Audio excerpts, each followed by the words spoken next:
कहानी की स्टार्टिंग वहीं से होती है जहाँ पहले पार्ट खत्म हुआ था। अभी काउंट लेटिसिया से कहता है, मैं वापस आने पर आपको बता दूंगा।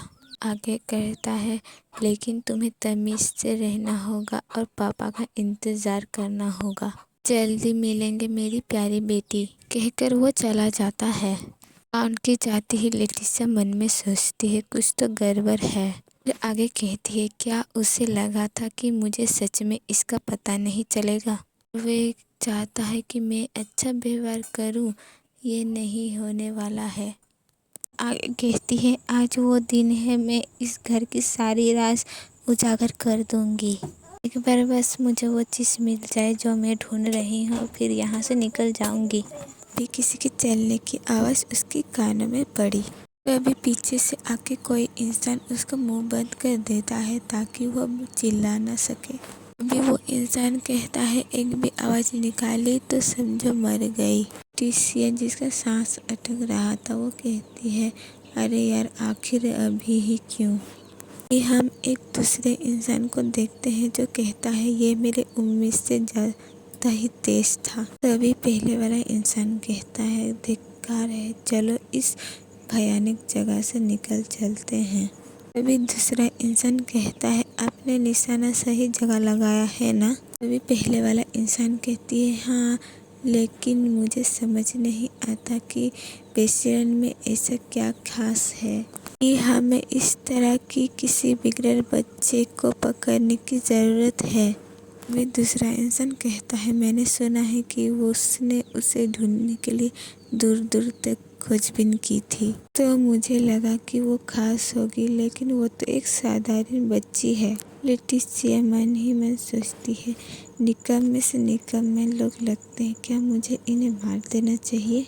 तभी उन्हीं में से एक इंसान कहता है, लेकिन क्या आपको नहीं लगता कि ये कुछ जानी पहचानी लगती है? दूसरा इंसान कहता है, हाँ, मुझे लगता है कि मैंने उसे कहीं देखा है। लाल आंखें और सुनहरे बाल, मुझे ठीक से याद नहीं आ रहा कि वो कौन है। भी एक इंसान कहता है, लेटिसिया द एंट्रेंस। लेटिसिया मन में कहती है, लगता है कि उन्हीं में से एक की आंखें मेरी सोच से ज़्यादा तेज़ हैं। आगे बोलती है, मैंने लगता है यहाँ पे बहुत हंगामा खड़ी कर दी है, इसीलिए मुझे इस रूप में भी पहचान लिया गया है। मैं उन्हें जीने नहीं दे सकती, ये कहती उसके हाथ से रोशनी निकलने लगती है। तभी एक लड़के की आवाज़ आती है। तभी वो लड़का कहता है, तुम वहाँ क्या कर रहे हो? उस लड़के को देखते हैं जिसने अम्ब्रेला पकड़ के रखा था। ये है काउंट वेस्लियन का तीसरा बेटा इशुएल वेस्लियन। इशुएल तभी बोलता है, मैंने आप लोगों को यहाँ कभी नहीं देखा। भी उन दोनों में से पहला वाला इंसान कहते हैं, माय लॉर्ड इशुएल, हम तो यहाँ फूल पहुँचाने आए हैं। भी दूसरा वाला इंसान भी जवाब देता है, जी हाँ, हम लोग वापस लौटने वाले ही थे। लेटिसिया जो उन दोनों के पीछे खड़ी हुई थी वो कहती है, ये इस घर का तीसरा बेटा है ना? तभी उन दोनों में से एक इंसान इशुएल से पूछता है, क्या आपको किस चीज़ की ज़रूरत है? इशुएल उनसे कहता है, चुप रहो। फिर उनसे कहता है, आप तो यहाँ फूल देने बिल्कुल नहीं आए हैं। फिर आगे कहता है, पता चला ये वही नन्हा बच्चा है जिसे हमारे परिवार ने गोद लिया था, और वे सुंदर है। मैंने अपने जितने किसी खूबसूरत को नहीं देखा। ये लेटिसिया मन में कहती है, इस आत्मा मुक्त इंसान को क्या हो गया है? फिर इशुएल लेटिसिया को गालों को खींचते हुए कहता है, देखो जरा, आभरण होने के बाद भी एक आंसू नहीं बहाया, क्या वे गूंगी है? अभी वो दोनों अपहरण करता कहते हैं, हे, ये दोनों को मार डालो। ये कहते ही वो दोनों अपहरण करता अपने हाथ में तलवार लेके हमला करने वाले ही थे। तभी इशुएल का फेस का एक्सप्रेशन डार्क हो जाता है और सारी चीजें हवा में उड़ने लगते हैं। तभी इशुएल कहता है, ये बहुत परेशान करने वाला है, मैं तब तक इंतजार करता जब तक ये बच्चा चिल्ला ना देता, लेकिन तुम दोनों को अपनी मौत जल्दी बुलाना ही था, है ना? मुझे लगता है कि बात यहीं पे खत्म होती है। सीन में वो लेटिसिया को कहता है, अभी भी रो नहीं रही हो क्या? फिर वो मुस्कुराते हुए कहता है, छोटी बहन तुम कब रोने वाली हो? लेटिसिया ईश्वर को देखते हुए मन में कहती है, क्या इस घर में सभी लोग पागल हैं? सीन में हम बेल्जियन को देखते हैं जो कुछ लिख रहा था और तभी ईश्वर और लेटिसिया अंदर आते हैं। ईश्वर लेटिसिया को अपने हाथ में उठाते हुए कहता है, क्या आपने इतनी सुंदर चीज देखी है? तो मैं सोच रहा था मैं उसे अपने पास रखना चाहता हूँ। बेल्जियन कहता है, आखिरकार तुमने उस बच्चे को बचा लिया। लेटिसिया मन में सोचते हुए कहती है, क्या उसे पता था मेरा अपहरण हुआ था? मुझे उनसे परिवार के जैसे व्यवहार करने की उम्मीद नहीं थी, लेकिन उनका व्यवहार बहुत ठंडा था। भी ईश्वर लेटिसिया को दिखाते हुए कहता है, अच्छा नहीं होगा कि हमारे घर में भी एक प्यारी और सुंदर सी चीज हो, और वे लीडर है जो बेसिलियन को एक आदर्श जोड़ी बनाती है। क्या ये सही नहीं है? लेटिसिया जो मन में गुस्से में कहती है, क्या तुम मरना चाहते हो? वे बेल्जियन बोलता है, सिर्फ गोद ली हुई बेटी को अपने साथ रखने की बात नहीं है। ईश्वर जवाब देता है, मुझे पता है, लेकिन क्या ये थोड़ा मजेदार नहीं लगता? तभी बेल्जियन कहता है, क्या आप भी काउंट की इस पागलपन में शामिल होने की योजना बना रहे हैं? विल कहता है, मुझे इसके बारे में पता नहीं है, लेकिन किसी छोटी बहन होने में कोई बुराई नहीं होगा। बेल्जियन कहता है, किसने कहा कि इसमें आपकी राय मायने रखती है? बेल्जियन कहता है कि हाँ, तुम भी पागल हो गए होंगे। लेटिसिया की ओर देखते हुए कहता है कि मैं तुम्हारी मदद करूँगा, जब तक हो सके इस किले से निकल जाओ। लेटिसिया जवाब देती है, मुझे यहाँ अच्छा लगता है। फिर लेटिसिया मन ही मन कहती है, ये क्या बकवास कर रहा है? मैंने तो अभी शुरू भी नहीं किया है, मैं कहीं नहीं जा रही हूँ। बेल्जियन कहता है, आपको यहाँ पसंद है, पर क्यों? लेटिसिया मन ही मन कहती है, मैंने इसके बारे में कभी सोचा ही नहीं। लेटिसिया बेल्जियन को जवाब देती है, क्योंकि मुझे पापा पसंद है। वो मन में कहती है, जो भी हो मैं कोई न कोई बहाना बना ही लूंगी। वे बेल्जियन ईश्वर से कहता है, ये उसे क्या हो गया है? मुझे नहीं लगता कि वो किसी के वश में है। ईश्वर भी बोलता है, बिल्कुल सही, वो अपने पिता को कैसे पसंद कर सकती है? वो बाहर से तो खूबसूरत लगती होगी, लेकिन वो अंदर से सनकी है। लेटिसिया कहती है, हाँ, आगे बढ़ो, ठीक है, वैसे भी वो तुम्हारे पिता हैं। बेल्जियन लेटिसिया से कहती है, क्या आप सच में ऐसे कह रहे हैं, जबकि आपको इसके बारे में कुछ पता नहीं है? यहाँ आपके साथ क्या हो सकता है? अभी बेल्जियन ईश्वर से कहता है कि ईश्वर, आपको पता है कि काउंट क्या योजना बना रहा है ना? ईश्वर जवाब देता है कि हाँ, मुझे पता है, मैं कहता हूँ वो मृत को फिर से जीवित करने की उस इन्होंने योजना पर काम कर रहा है। लेटिसिया कहती है, क्या मुर्दों को जिंदा करना? जीवन और मृत्यु देवताओं की अधिकार में है। दूसरे शब्दों में कहे तो मृत्यु को चुनौती देना स्वयं देवता को चुनौती देना नेकी समान है, क्योंकि इसके लिए बहुत अधिक कीमत चुकानी पड़ती है। पुनर्जीवन मंत्र को सबसे धूत काले जादूगरों के बीच भी अर्जित माना जाता है, और जैसे एक शक्तिशाली जादूगर इस बात से अनजान कैसे हो सकता है? आखिर वो क्या सोच रहा है? तभी ईश्वर कहता है, लेकिन बेल्जियन, मुझे इस बच्चे को बलि के रूप में अर्पित करने की कोई इरादा नहीं है। लेटिसिया कहती है, क्या मैं ही बलि की बकरा था? तुम मुझसे मजाक कर रहे हो। बेल्जियन कहता है, मैं भी इसे घिनौने कृत्य में भागीदार नहीं बनना चाहता हूँ। ये दुखद है। भी काउंट किरण की आवाज आती है, मेरे बच्चे किस बारे में फुसफुसा रहे होंगे? अपने प्यारे पिता के बिना बस तुम मुझे भी बता देते। लेटिसिया मन में कहती है, मुझे बिल्कुल विश्वास नहीं हो रहा है कि किरण पुनर्जन्म मंत्र योजना बना रहा था। ऐसा उस घटना की वजह से हो सकता है। 15 साल पहले ऐसी अफवाह थी कि काउंट बेसियन को घने जंगल में एक महिला से अचानक मुलाकात हुई और उन्हें उससे गहरा प्यार हो गया। किसी को नहीं पता था कि वो वहाँ क्यों थी या उसकी क्या भूमिका। उसकी पहचान पूरी तरह से रहस्य था, और फिर भी काउंट उसे बहुत प्यार करता था। उन्हें लगा था कि उनकी सुखमय जीवन हमेशा कायम रहेगी। लेकिन एक दिन अचानक काउंटेस का तबीयत खराब हो गई। उनकी मौत की असली वजह लोगों को बताई नहीं गई, लेकिन उनके मौत के बाद काउंट, जो पहले से ही एकांतवासी थे, वो पूरी तरह दुनिया से अलग हो गया और अपने महल में बंद रहा, तक कि वो एक बच्चे को गोद लेने के लिए सामने नहीं आया। तो क्या मैं ही वो बलिदान हूँ जिसकी जरूरत काउंटेस को वापस जीवन में लाने के लिए है?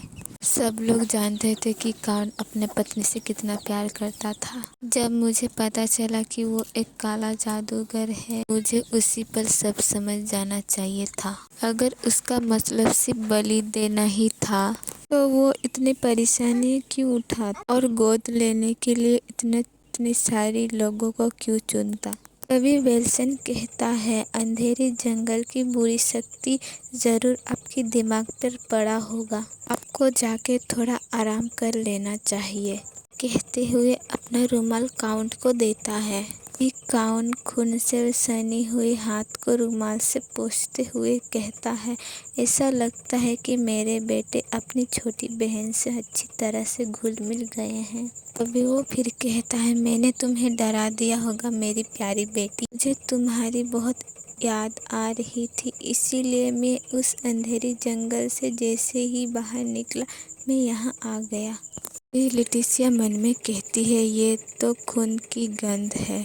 वो साफ तौर पर अपने होश हवस खो बैठा है। तभी काउंट चेसा को दोनों हाथ में उठाते हुए कहता है, चेसा तुम मेरी बेटी हो, मैं तुम्हें बलि के रूप में कैसे इस्तेमाल कर सकता हूँ? ये तो सरासर बकवास है। अपने भाइयों की बेवकूफ भरी बातों पर ध्यान मत दो। चेसा पापा तुमसे बस एक ही बात चाहते हैं। चेसा कहती है, वो क्या है? चेसा मन में कहती है, आखिर वो मुझसे चाहता क्या है? क्या मुझे उसके इरादों का पता चल जाएगा?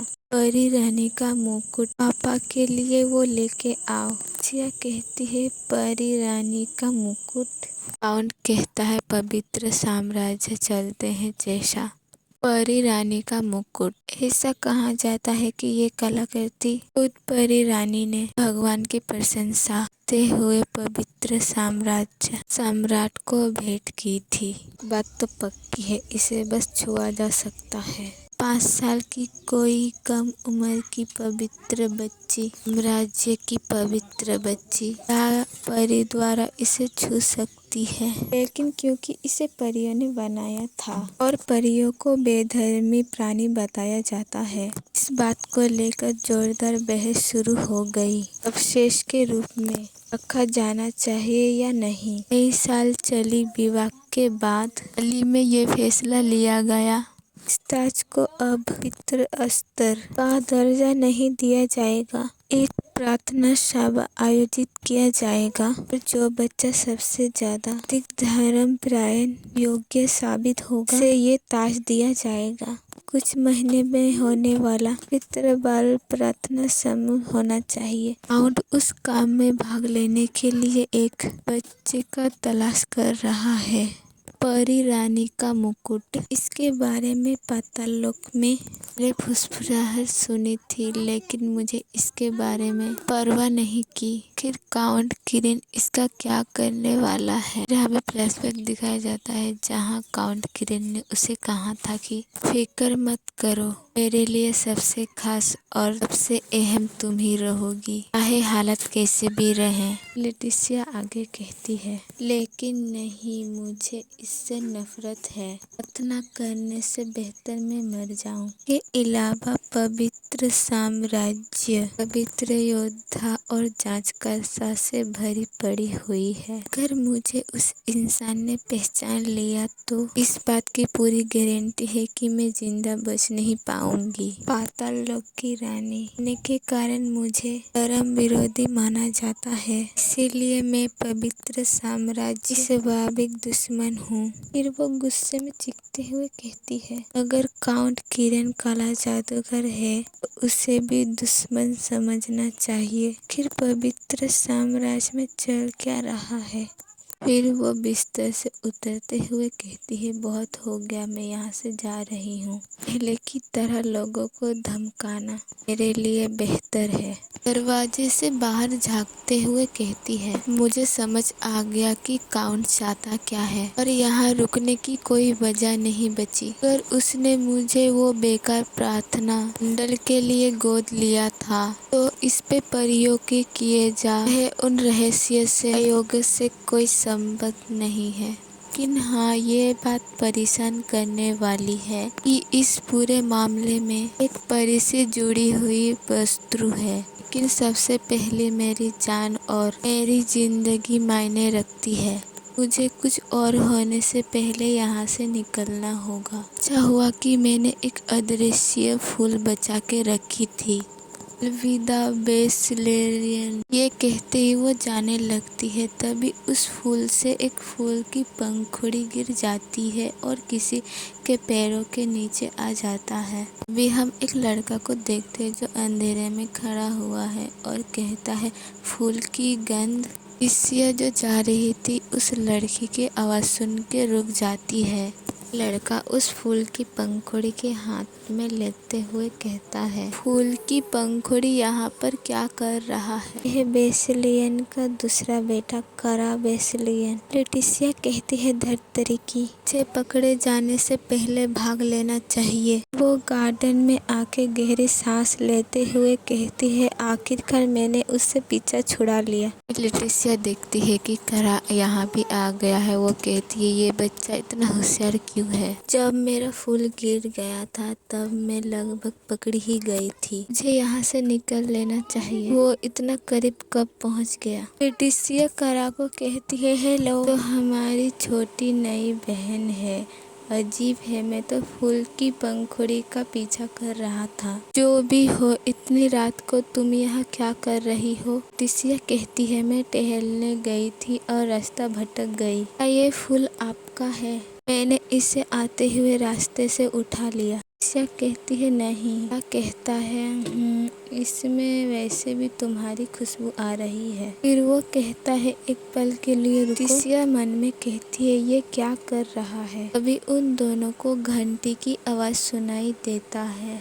करा कहता है, लगता है हमारे घर में बिन बुलाए मेहमान आ गया है। अभी वो लेटिसिया को अपने गोद में उठाते हुए कहता है, चलो मुख्य द्वार की ओर चलते हैं। अभी हम मुख्य द्वार देखते हैं। वहीं पर एक इंसान जोर जोर से चिल्ला के कह रहा था, तुम्हारी हिम्मत कैसे हुई। मैंने ऐसे घमंड कभी नहीं देखा। सम्राट की सेवा करने की शपथ लेने वाला एक कुलीन व्यक्ति इस तरह का शर्मनाक व्यवहार कैसे कर सकता है। भी हम काउंट किरण को देखते हैं जो अपने बालों में हाथ फेरते हुए कहता है, इसीलिए आपको पहले आना चाहिए था काउंट लुडेन। खैर चलिए आपका शाही प्रमाण सुनते हैं। ये संदेश मिलते ही किरण काउंट बेसिलियन को तुरंत शाही महल में उपस्थित होने का आदेश दिया जाता है। सम्राट का सीधा आदेश है। अगर इसका पालन नहीं किया गया तो उसे राजा के खिलाफ अपमान माना जाएगा और आपके घर में हाल ही में गोद ली हुई बेटी चेसा बेसिलियन, उसको भी आपके साथ ही आना होगा। मुझे इस बारे में अच्छा महसूस नहीं हो रहा है।